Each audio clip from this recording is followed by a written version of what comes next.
Waheguru Ji Ka Khalsa, Waheguru Ji Ki Fateh. Hi guys, sorry for the informal vlog style video here. Today is the day after Connecticut's SAMAAGAM 2019, and I had a very new tech setup this year, so I wanted to quickly document what I did for the recordings in the live stream, in case it becomes useful for other Sangat out there who may be doing seva for recording samagams and things like that. Also, selfishly, I want to document everything so I don't forget what I did for next year. There'll be one more video that I make separate from this that will go over the settings I used on my recorder as well as the broadcast for the camera. So the settings on that are the things I don't want to forget. But in terms of the setup, I figured because I'm unpacking my backpack right now, I might as well document everything that I had in case it's useful for somebody else. So let me turn my camera around and we'll get started. So the first thing I want to show is actually basic over here. Power strip. So during SAMAAGAM, I knew I would need power. Everything I had requires plugging in. So I bought a Belkin power strip. I'm going to leave links to not just this, but everything I talk about in the description in case you're interested in looking at it. But I bought a power strip. This has a 6-foot cord on it. Very, very useful. I think this is one of the best purchases I made. Also, one of the best purchases I made, Gaffer Tape. Cable management is so underrated. Gaff tape is very easy to tear. It doesn't leave any residue anywhere. So I just taped down every cable, and there were a lot of them, to the floor so no one would trip over if they were walking over it. And it also cleaned everything up so it doesn't look like a mess. So gaff tape and power strip, strongly recommend. The next thing I have here is my recorder. But before I get to that, tripod. This is my Manfrotto tripod, and I bought this many years ago and it's still working great. It is the 190X. I'll leave a link for that. A bit pricey, but very good, very sturdy, made out of good material, and it's lasted me several years. But anyway, the main thing is the recorder. This is the Zoom F8N, N just meaning it's the newer version of the F8. I don't think it means new. I'm sure it has a special word, but besides the point, what this is a audio recorder. It has XLR inputs across each side. If you go to the other side, you will see it has 4 more right over here. It also has outputs, 2 mini XLRs, a headphone, and a 3.5 out. And then you can control the levels for each one through here. So a quick overview of what I did here. You'll see in a second that I have a bunch of cables for the mics. What I would do is I would input every single mic that we use for Kirtan into this. And then you could control the volume for recording. So the Vajja, for example, you want to record the Vajja and tabla instruments, but not overpower them so they're louder than the voice of the Kirtani. So you could control that. I would have like the tabla on number 1 over here, and then I would make sure the Vajja sound is also being heard, and then the Kirtani sound is also, the voice is louder than both of those. So you can kind of play and match what sounds good for your environment. So I had all of that inputted into this. Again, I'll be making a separate video on how to set the settings up because it does require a bit of knowledge on how to route things, but that's what this does. It's just a bunch of inputs and you can control the levels for each input. What I did for outputs is I had a 3.5 going to my camera, which I put on top. This is the camera mount that came with the F8N. I rented all of this. It came with this. And then I just have all of this in one tripod. So one tripod for the recorder and the camera, which was very handy. And then I had a output going from here into the camera. And then that let the camera output HDMI into my computer. So I had very clean audio. The same audio being recorded was being sent to the live stream. So everyone watching at home is getting the best quality audio possible. then one output, obviously, for my headphones, just to make sure everything was sounding good during the recording. So yeah, more to come on this separate video. I'll leave a link for that somewhere around here. But that is just the recorder setup right there. Moving on to my backpack. This is a Lowepro Backpack. I've had this for several years. I bring it to camps. Whenever I travel, I use this backpack for any kind of audio-visual equipment. So the first thing I did is, normally you keep your camera here. I didn't do that. I put a bunch of cables. So you will see that I have a bunch of XLR stuff here. So what these are, XLR splitters. So you'll see, I'll put it over here. This would go into the mic that's already at the Gurdwara. So normally you have 3-4 mics being used for the kirtani, tabla, and all that. You take the cable into the mic, and then you have 2 outputs here. This will go to the speaker system that's already in the Gurdwara for the in-house audio, and this would go to the F8N for recording. So this one would already have the XLR from the Gurdwara most likely already there. So you just kind of unplug from the mic and plug that into this one over here. Doesn't matter which one you use, this is just my example. But then for this one, I had to supply my own cable going into the F8N. So I have a bunch of splitters, which I just bought in a pack. But the rest of this is just XLR cables for all my runs to my F8N over here. Again, I bought this in a pack of 4 or 5. The one thing I wish I did differently is I wish I bought longer cables. These are like 6-foot cables. I think 10-foot would have been more appropriate just to have a little extra room. I do have 10-foot cables, but not as many of them.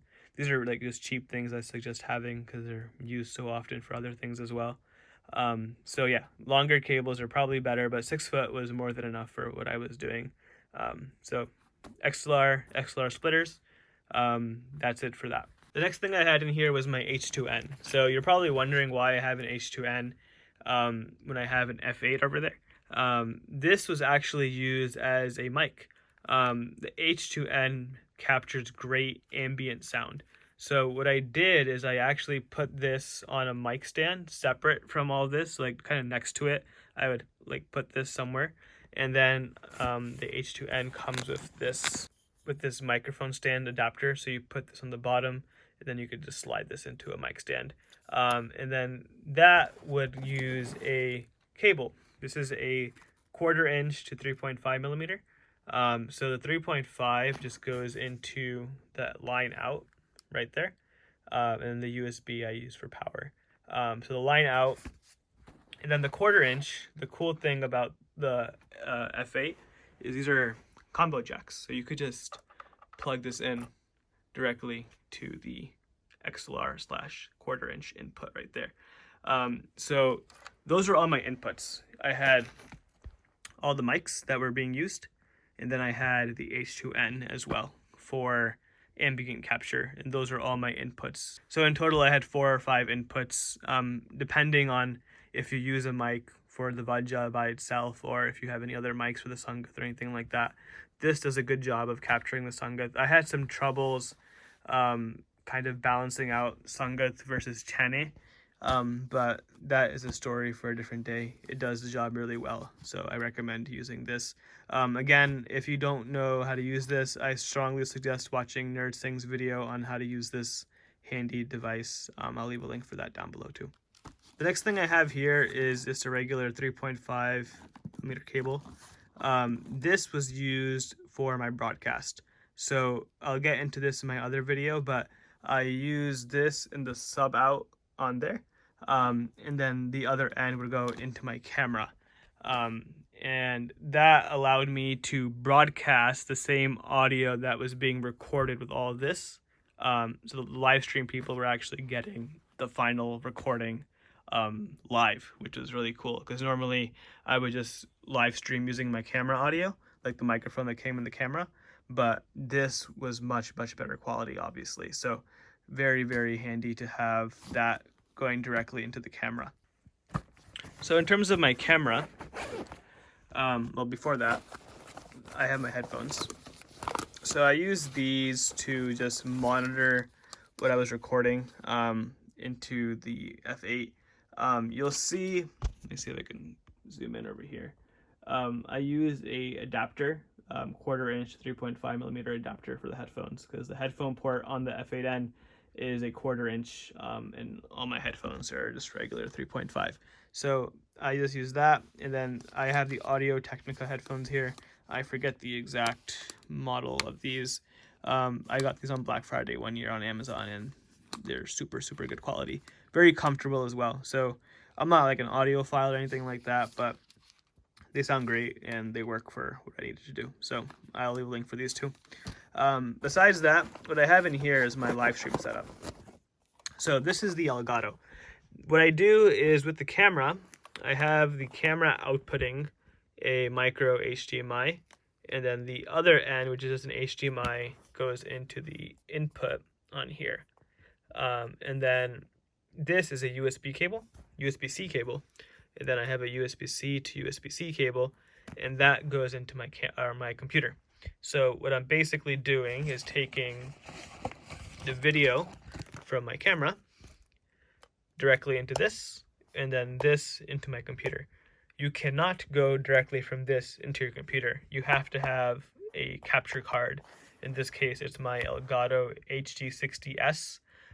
There's a bunch of different capture cards online. Elgato is usually used for gaming, and it was consumer friendly, so like I wanted something simple.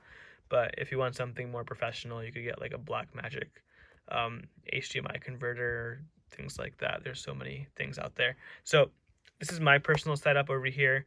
I also have a power adapter for the camera, so I didn't have to rely on battery power. I just plugged my camera into the power strip, and I had continuous power running to it. And the other cool thing is, because I'm recording on my computer as well as live streaming, I didn't record in camera. So if you want to take this step farther, and you have the extra time where you can edit afterwards, you can record on the camera for the full quality. But for me, like, I just live streamed it, and then whatever was on the live stream, like, I'm happy with that. I'm not going to go back and re-upload the live stream in better quality, so I just left it the way it was. So I didn't have to worry about battery power, no memory cards in this. It was just a direct, I'm just using this for video input for the broadcast, and that was it. The one thing to note is you really need to make sure your camera settings are set correctly, because you can't just run a 3.5 from the output on the F8N and plug it into here. You have to make sure you set the settings correctly, so it knows you're using an external source for the microphone, and your levels are matching what's on this, because otherwise your camera might be like amplifying the audio by a lot compared to what's coming from here. So you'll be like broadcasting and clipping your audio if you don't change the settings for this. So I found a very good video that teaches you exactly how to do that. I'll leave a link for that somewhere on the screen right now. It's very straightforward, and it's for a different recorder than the F8N, but it's the same concept. So I watched that and it answered all my questions. I'll leave a link for that below. But very important step, you cannot just plug directly into here from the F8N. You have to change the settings on your camera to make sure they match, and you turn off the limiter, and you make sure that decibels are set correctly for the input on your camera.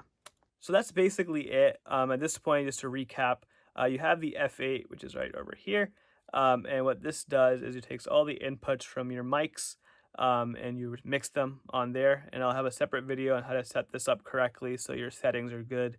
And then you also have the H2N, which is an input for ambient sound, and then you have an output going onto a camera for the live stream, which is going from an Elgato or some sort of capture device into your computer, and then you broadcast that on YouTube or wherever you want. So a lot of cables, a lot of moving pieces, but that's the signal flow. It's pretty straightforward if you write it all out and you think of it visually. Any questions about that, let me know. I hope that makes sense. And definitely check out the other video I'm about to make right now for the settings on the Zoom F8 if you decide to go with that, so you know how to configure that. But yeah, that's my quick little video. I apologize that it's not as formal.